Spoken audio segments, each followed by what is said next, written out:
You found it. Your home for the best content on your favorite team, the Fighting Tigers of LSU. Do us a favor, subscribe to the channel, leave your comments below, and be sure to smash that like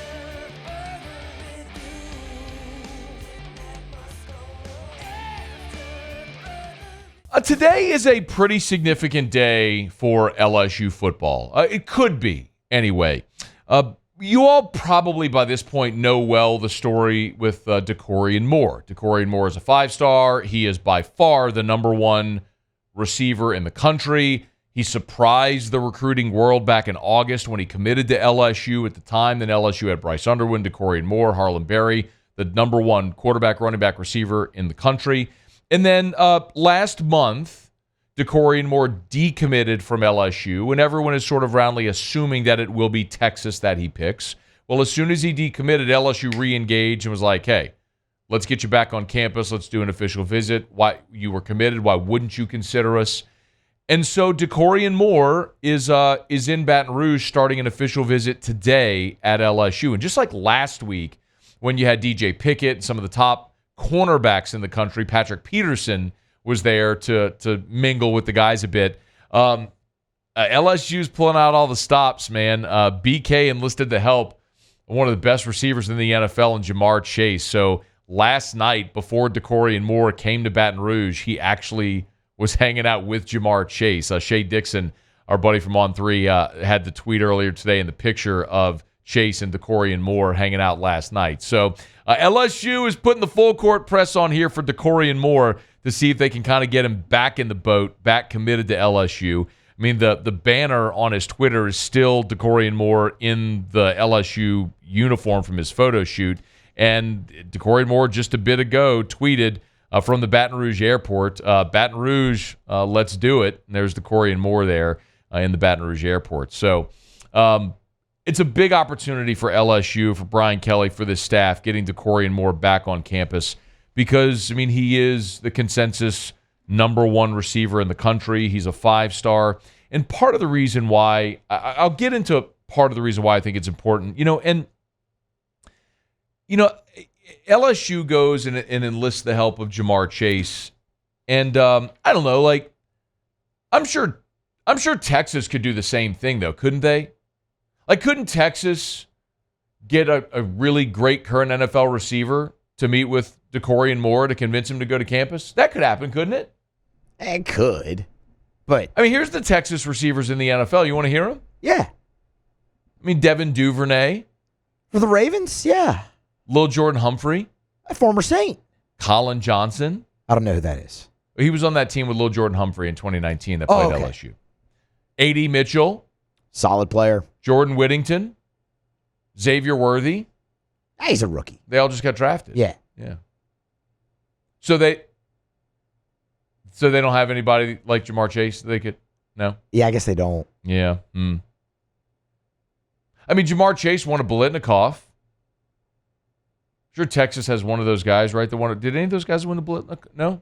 None of those guys, no. Jamar Chase went number 5 overall, so one of those guys had to go top 5, right? None of those guys, no. Jamar Chase was the offensive rookie of the year. Was one of those guys offensive rookie of the year? No. Jamar Chase has been to 3 Pro Bowls in 3 years. Did have any of those guys been to? No? They I don't haven't. see. No.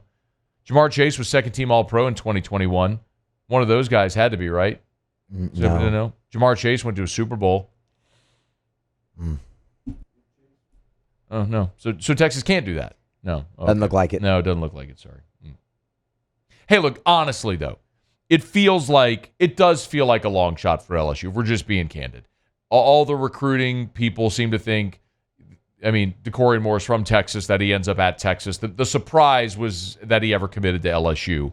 But Shay has told us this, and I think he's right. Finishing second in recruiting has never mattered more than it does now because of the transfer portal.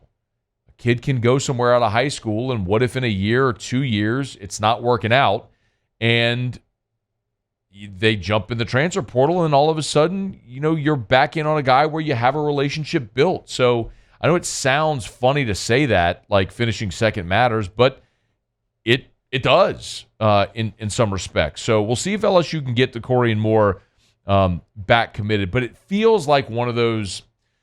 it really feels like one of those recruitments where Texas is just not going to lose him. This is like what happened with Terry Bussey last year, if you remember. I mean, LSU got in on Bussey, and I think they probably made the most compelling pitch to Terry Bussey, but LSU had already flipped Dominic McKinley, Cohen Eccles, Gabe Relaford, and Weston Davis. They had flipped 4 Texas A&M players out of that class after Jimbo got fired, and A&M, I think, just their boosters put their foot down like, we're not losing that kid. And so they just weren't going to – it was just a non-starter. They weren't going to lose Terry Bussey. So whatever they had to pay to get him, they were going to do it.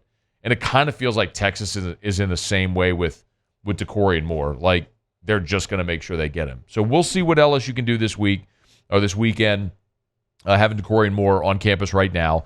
You know, and maybe the best thing that LSU can sell, though, and listen, we're having fun with the Jamar Chase stuff, and obviously that's a massive – I mean, I'm literally looking at ESPN in studio right now, and they're talking about Jamar Chase on ESPN, on NFL Live. I mean, it's crazy. The fact that he's not at OTAs. I mean, yes, well, he's not at OTAs because he's hanging out with Dakorien Moore, which maybe works to LSU's benefit. But the LSU receiver room in 2025 might actually be the biggest selling point for Dakorien Moore or for any receiver that LSU recruits in this class. Because when you look at that receiver room, look at who LSU is going to lose or likely to lose after the 24 season. Kyron Lacey, Chris Hilton, C.J. Daniels is a one-year guy, Xavion Thomas, Aaron Anderson is going into his junior year. In theory, he could come back for a senior year, but we'll see. I mean, you could end up losing all of those guys, which means as you project to 2025, you'd have Shelton Sampson as a junior, Kyle Parker as a junior, and then all of the freshmen in this class that would be sophomores. Billiot, Turner, Jelani Watkins, so the guys that are going to be freshmen, I should say, and then they'll be sophomores. So then you'd add the 25 class and any transfers you go get. But the point is, you look like you're going into 2025 potentially without a lot of skins on the wall in the receiver room. I mean, it's never a position we worry about with LSU, so I'm not going to worry about it. But my point is, LSU really has something to sell to Dakorien Moore. Come be a part of this offense, where you have the number 1 quarterback in the country in Bryce Underwood coming in. You got the number 1 running back in Harlem Berry, guys when we have playing time immediately available. I mean, that's the pitch LSU's making to him right now, how they're going to use him, and also that there will be playing time available in 2025. So it's a big moment for LSU. They got Dakorien Moore for his official visit on campus right now. As we have updates, we'll certainly let you know. Hey, thanks so much for watching. Please leave your comments. I love to interact, and be sure to hit the red subscribe button below.